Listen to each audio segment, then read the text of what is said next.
CI already grand success అయ్యింది. ప్రస్తుతానికైతే సిఆర్డీఏలో 25 MoUs already అయిపోయినాయి. ప్రస్తుతం మనతో పాటు మినిస్టర్ నారాయణ ఉన్నారు, ఆయనతో మాట్లాడదాం. సార్, మీ డిపార్ట్మెంట్కి ఇప్పటివరకు ఎన్ని ఎంఓయూస్ తీసుకొచ్చారు? ఈ సిఐ భాగస్వామ్య సదస్సు ఏదైతే నేను స్టార్ట్ అయిందో, ఇది స్టార్ట్ కాకముందు ముందు రోజే 3,60,000 కోట్లకి యాక్చువల్గా ఎంఓయూలు జరిగినాయండి. నిన్నటి వరకు అయితే దాదాపు 10 లక్షల కోట్ల పైగా జరిగినాయి. ఇదంతా కూడా మా ముఖ్యమంత్రి గారి మీద ఉన్న యొక్క నమ్మకం, దాంతో యాక్చువల్గా ఇంతమంది రావడం జరిగింది. ఈరోజు కూడా అనేక ఎంఓయూలు జరుగుతున్నాయి. అయితే మా డిపార్ట్మెంట్కి సంబంధించి మొత్తం నిన్నటికి 41 ఎంఓయూలు అయినాయి. ఈరోజు మరొక 5 ఎంఓయూలు అయినాయి. ఇందులో కూడా సిఆర్డీకి సంబంధించి నిన్న 34 నిన్నటికి, అదేవిధంగా స్వచ్ఛ భారత్కి సంబంధించి ఒక 6, అదేవిధంగా మున్సిపల్ అడ్మినిస్ట్రేషన్ సంబంధించి ఒకటైనాయి. ఇవాళ మరొక 5 యాక్చువల్గా జరిగినాయి. ఇవన్నీ కూడా IT, health, education, construction, infrastructure, tourism, sports, waste energy plant, recycling, smart LED lights మీద యాక్చువల్గా ఇవన్నీ జరిగినాయి. మేజర్ కంపెనీస్ ఏం రాబోతున్నాయి అమరావతికి? యాక్చువల్గా అమరావతి క్యాపిటల్ సిటీకి యాక్చువల్గా ఇప్పటికే అనేకమైన ఎడ్యుకేషనల్ యూనివర్సిటీస్ విట్ ఎస్ఆర్ఎం లాంటివి వచ్చినాయి.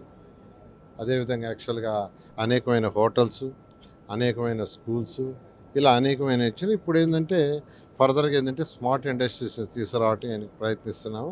త్వరలో అవి కూడా తీసుకొస్తే స్మార్ట్ ఇండస్ట్రీస్ రావడం వల్ల అనేక మందికి ఉద్యోగ అవకాశాలు రావడానికి ఛాన్స్ ఉంది. జపాన్ నుంచి, సింగపూర్ నుంచి డెలిగేట్స్ వచ్చారు, వాళ్ళు ఏమైనా ఇన్వెస్ట్ చేయబోతున్నారు?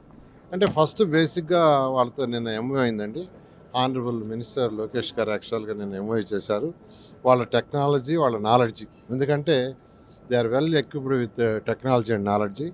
వాళ్ళ యొక్క టెక్నాలజీ నాలెడ్జీని యాక్చువల్గా మనకు షేర్ చేస్తామని వాళ్ళు యాక్చువల్గా నిన్న ఎంఓయూ చేస్తున్నారు. ఇవన్నీ పాత ఎంఓయూస్ అని వైసీపీ వాళ్ళు చెప్తున్నారు, దీని గురించి ఏమంటారు? వైసీపీ వాళ్ళు ఏం మాట్లాడతారో వాళ్ళకే తెలియదు. ఎందుకంటే గత 5 సంవత్సరాల్లో ఈ ఇండస్ట్రీస్ని టోటల్గా నిర్వీర్యం చేశారు. ఉన్న వ్యాపారస్తులు ఇతర రాష్ట్రాలకు వెళ్ళిపోయారు, ఉన్నాయి కొన్ని మూసేశారు. కానీ మా ముఖ్యమంత్రి గారు చాలా క్లారిటీగా రాష్ట్రం డెవలప్ కావాలంటే, ఆర్థికంగా డెవలప్ కావాలంటే ఒకటే మార్గం, ఇండస్ట్రీస్ రావాలి. ఇండస్ట్రీస్ వచ్చినప్పుడే వాళ్ళు ప్రోడక్ట్స్ ప్రొడ్యూస్ చేస్తారు, చేసినప్పుడు అవి సేల్ చేస్తారు, సేల్ చేసినప్పుడు ట్యాక్స్ వస్తాయి. రాష్ట్రానికి ట్యాక్స్ వచ్చినప్పుడు ఆ ట్యాక్సులతో మళ్ళీ డెవలప్మెంట్ యాక్టివిటీ చేయొచ్చు, సంక్షేమాలు చేయొచ్చు.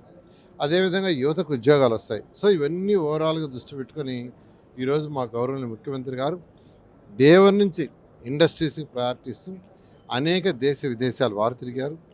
యువ నాయకుడు లోకేష్ గారు కూడా ఈడీబీ తరఫున ఆయన కూడా తిరిగారు. అవన్నీ తిరగటం వల్ల వాళ్ళ కాన్ఫిడెన్స్ క్రియేట్ చేయడం వల్ల ఈ యొక్క సదస్సు ఇంత సక్సెస్ఫుల్ అయింది. అంటే ఇప్పుడు వై ఆంధ్రప్రదేశ్, వై అమరావతి అంటే ఏం చెప్తారు? ఖచ్చితంగానండి, ఒకటేను, ఏ రాష్ట్రానికైనా యాక్చువల్గా ఇండస్ట్రీస్ రావాలంటే ఫస్ట్ ఆ రాష్ట్రంలో ఉన్న పరిస్థితులు చూస్తారంటే లా అండ్ ఆర్డర్ ఎలా ఉంది, ప్రభుత్వం ఎటువంటి సపోర్ట్ చేస్తుంది, బేసిక్ ఇన్ఫ్రాస్ట్రక్చర్ ఇవ్వాలి, రోడ్స్ కావచ్చు, లైట్స్ కావచ్చు, ఎలక్ట్రిసిటీ కావచ్చు, వాటర్ కావచ్చు, అదేవిధంగా ఏం సబ్సిడీ, ఇవన్నీ చూస్తారు. ఇవన్నీ మా ముఖ్యమంత్రి గారు వాళ్ళకి ఏర్పాటు చేయటం వల్ల యాక్చువల్గా ఇస్తామని చెప్పడం వల్ల వాళ్ళందరూ వస్తున్నారు. ఇది ఇక్కడ పరిస్థితి. కెమెరామెన్ రామకృష్ణతో అథా మొహమ్మద్, వైజాగ్. చరిత్ర సృష్టించినోడు ఇప్పుడు ఆ చరిత్రని తిరగరాయబోతున్నాడు. అబద్ధాల గోడల్ని బద్దలు కొట్టి నిజాలను రాగా మీ ముందుంచబోతున్నాడు. నిజమైన వార్తల కోసం వెంటనే డౌన్లోడ్ చేసుకోండి రా యాప్ని.